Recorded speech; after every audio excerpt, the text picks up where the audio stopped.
Le Conseil des ministres donc s'est penché ce matin donc le mercredi 27 octobre 2021 qui s'est tenu donc sous la présidence de son Excellence M. Roch-Marc Christian Kaboré. Nous avons commencé nos travaux à 9h comme il est de coutume. Nous avons délibéré sur des dossiers qui étaient inscrits à l'ordre du jour. Nous avons naturellement aussi entendu des communications orales, procédé à des nominations et comme il est de coutume, au cours des sessions du Conseil des ministres aussi, autorisé des missions à l'étranger. Au titre des délibérations, que sous l'égide du ministère en charge de l'administration territoriale de la décentralisation, le Conseil des ministres a examiné deux rapports. Un premier rapport relatif à la commémoration donc 7e anniversaire de l'insurrection populaire donc de 30 et 31 octobre. Nous avons pour tradition de commémorer donc cette insurrection populaire et aussi la résistance du peuple burkinabé au coup d'État qui était intervenu donc le 16 septembre 2015. Et à l'occasion de cette commémoration, essentiellement un hommage rendu aux martyrs. Sur ce dossier, le Conseil des ministres donc a examiné un rapport du ministre en charge de la question. Et donc la commémoration, comme elle se fait d'habitude, donc va se déployer ce 31 octobre avec quelques activités importantes, des activités de salubrité bien sûr, sur des espaces tout à fait symboliques pour nos martyrs.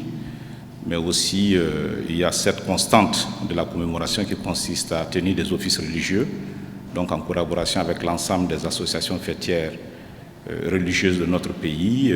Il y aura donc aussi ces offices religieux, puisqu'il s'agit aussi de recueillement. Et puis enfin, donc, le clou de la commémoration qui se déroule donc tous les 31 octobre, avec la présence du chef de l'État.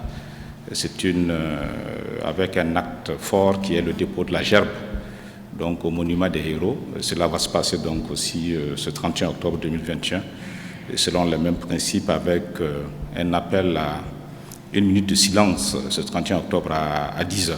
Le second dossier que nous avons adopté au titre de ce ministère est relatif à un projet de loi portant donc modification du code électoral.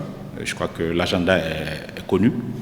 Et successivement, donc, les décisions du Conseil des ministres ont été d'une part de faire en sorte que les élections municipales soient reportées au 22 mai 2022. Je pense que nous avons tous noté cela. Il s'agissait ensuite pour le président du FASO, sous son leadership, de faire en sorte que le dialogue politique se retrouve pour discuter sur un certain nombre de points pour réussir donc ces élections municipales. Il vous souviendra qu'à un des conseils des ministres, nous avons abordé ici le contenu, les résultats de ce dialogue politique. Les acteurs donc, qui sont de l'opposition et de la majorité s'étaient entendus sur des points consensuels de modification du code électoral. Ce n'était pas uniquement le seul point inscrit à l'ordre du jour du dialogue politique, mais ceux-là étaient aussi donc inscrits. Et à la suite donc de cette session du dialogue politique, nous avons aujourd'hui délibéré et donc adopté un projet de loi portant modification du code électoral. Certainement pour permettre la bonne tenue des élections municipales, bien sûr d'une part, et d'autre part aussi de faire en sorte que nous puissions tenir compte aussi du contexte d'insécurité, puisqu'il s'agit d'élections de proximité.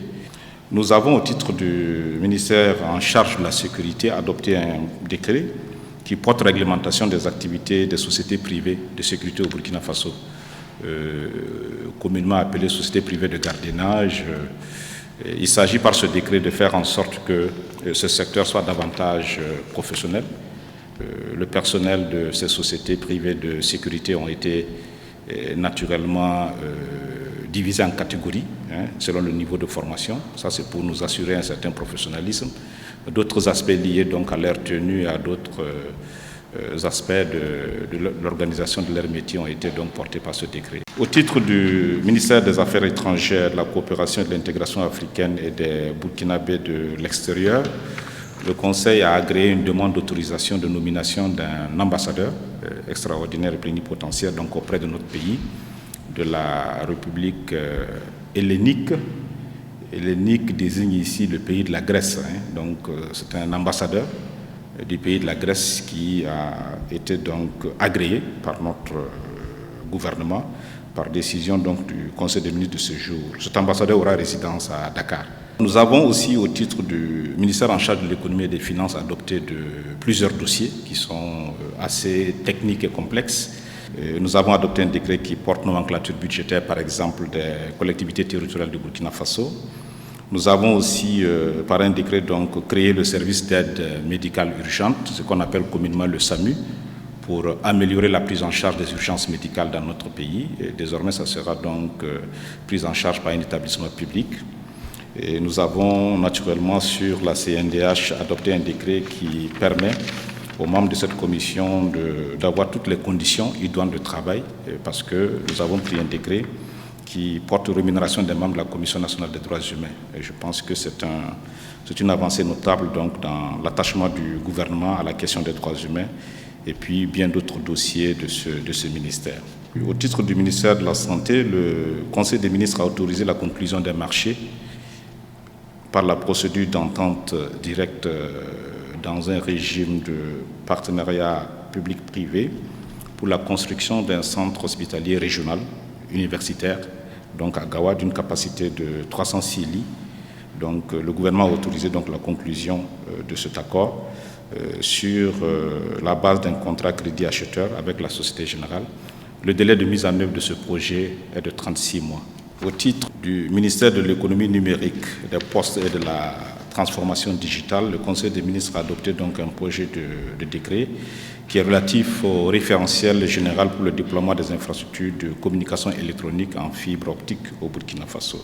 Et certainement aussi au titre des communications orales, évoquer certainement une communication orale qui nous paraît importante, et c'est notamment donc la célébration. Ce 1er novembre, comme vous le savez, c'est la fête de l'armée. On va célébrer donc le 61e anniversaire de la création des forces armées nationales de notre pays sous le thème donc, qui est le suivant. 61 ans au service de la défense de la patrie, tous ensemble pour un hommage aux forces de défense et de sécurité et pour un engagement décisif pour vaincre le terrorisme. Donc permettez qu'à cette occasion, je puisse inviter le ministre d'État, le ministre Clément Sawadoko, pour donner quelques détails sur le dossier relatif à la commémoration donc, de l'insurrection populaire donc, et un hommage aux martyrs de cette insurrection et aux victimes du coup d'État du 16 septembre 2015. Je voudrais donc revenir sur un événement important pour notre pays qui est la commémoration de l'insurrection populaire des 30 et 31 octobre 2014. Nous savons tous l'importance de cet événement pour la consolidation de la démocratie dans notre pays, pour la défense des acquis de cette démocratie, pour remettre le pays sur les rails. Et depuis ce temps, chaque année, nous commémorons cet événement. Cette année, c'est le 7e anniversaire. Le gouvernement veut placer cette commémoration sur un profil de sobriété, compte tenu de plusieurs facteurs, notamment du contexte national. Et il n'y aura pas d'activité de type réjouissance ou autre, mais cela n'enlève à rien à la haute symbolique que le gouvernement voudrait attacher à cet événement, à cette commémoration. Donc au titre des activités, le clou de cette commémoration sera la grande cérémonie au monument des héros nationaux, et c'est le dimanche 31 octobre à 10h. À cette occasion, l'ensemble du corps social de notre pays, les populations, les acteurs politiques, civils, etc., seront conviés à cette commémoration autour du président du Faso et de l'ensemble des institutions de notre pays. À 10h pile, heure à laquelle l'insurrection a véritablement sonné, vous vous rappelez, c'était à l'ancienne Assemblée nationale, il sera observé une minute de silence sur l'ensemble du territoire national. marquée par le retentissement de la sirène de la mairie de Ouagadougou. Et cette minute de silence, donc, le gouvernement voudrait associer l'ensemble des Burkinabés. Chacun là où il est, à 10h pile, devrait se mettre debout pour marquer 1 minute de concentration. Ça sera fait donc à la cérémonie, mais partout, donc, et dans les 13 régions également, les gouverneurs des régions sont également invités à organiser une cérémonie symbolique pour marquer cela. Et cette minute de recueillement sera suivie du dépôt de la gerbe de fleurs à ce lieu hautement symbolique par le président du Faso. Donc, c'est une cérémonie vraiment sobre, modeste, puisqu'il n'y a pas d'allocution, il n'y a pas de réjouissance, mais elle traduit tout l'intérêt que nous voudrions porter à la mémoire de ceux qui ont donné leur vie pour que ce pays donc soit remis sur les rails. Et les personnes qui sont décédées au moment donc de cette insurrection populaire, mais aussi les personnes qui ont perdu la vie dans la résistance au putsch de septembre 2015. Donc c'est les deux événements sont commémorés en même temps.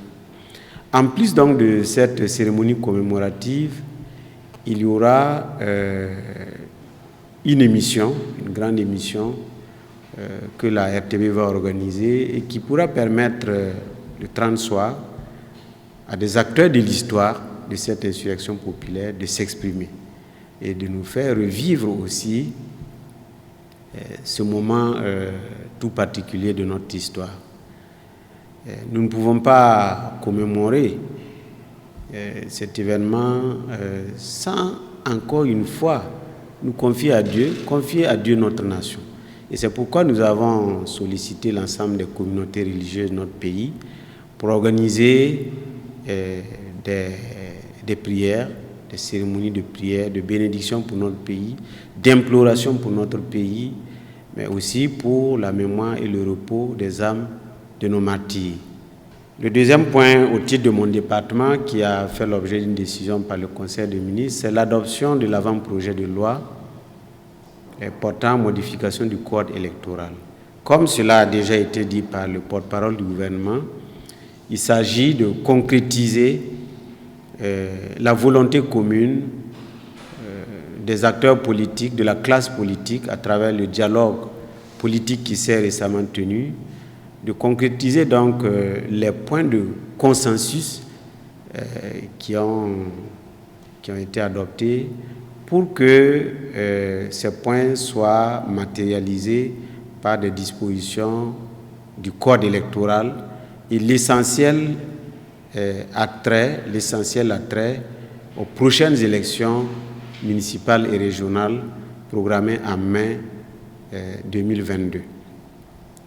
Naturellement, il y avait beaucoup de questions en discussion, mais vous avez suivi aussi en son temps qu'en ce qui concerne le suffrage, l'introduction du suffrage universel direct pour le vote des maires et des présidents des conseils régionaux.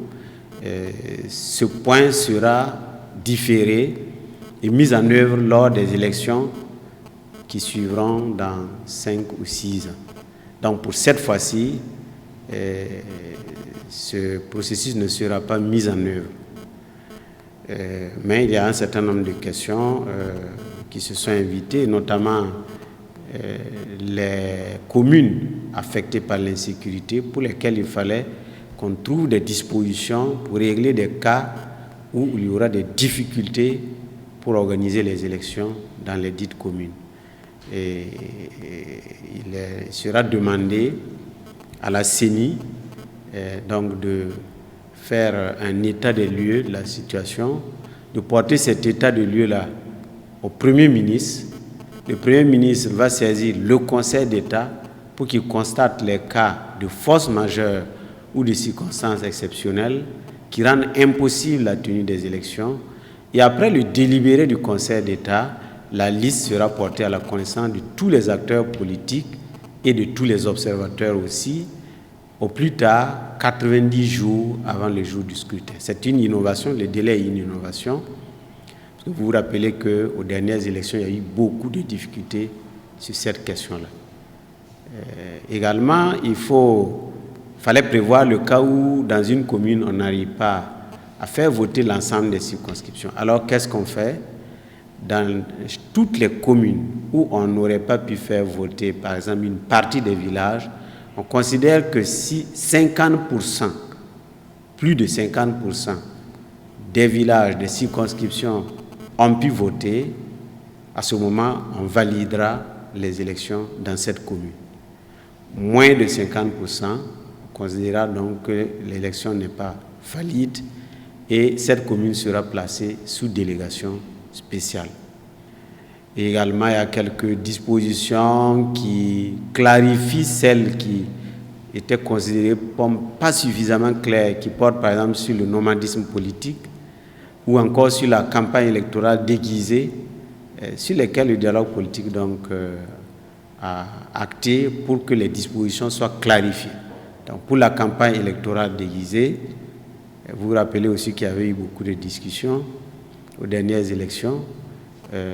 Il a été retenu que 90 jours avant les élections, il n'y aura pas la couverture médiatique d'activités de campagne déguisée. Mais à la différence que cette fois-ci, on a défini clairement ce que c'est qu'une campagne électorale déguisée et on a précisé que les médias pourront continuer à jouer leur rôle parce que toutes ces questions n'étaient pas vraiment bien spécifiées dans les anciennes dispositions. Donc, pour l'essentiel, voilà ce que je pouvais vous dire, en attendant donc que nous nous retrouvions à l'Assemblée pour les discussions au Parlement sur ces questions-là.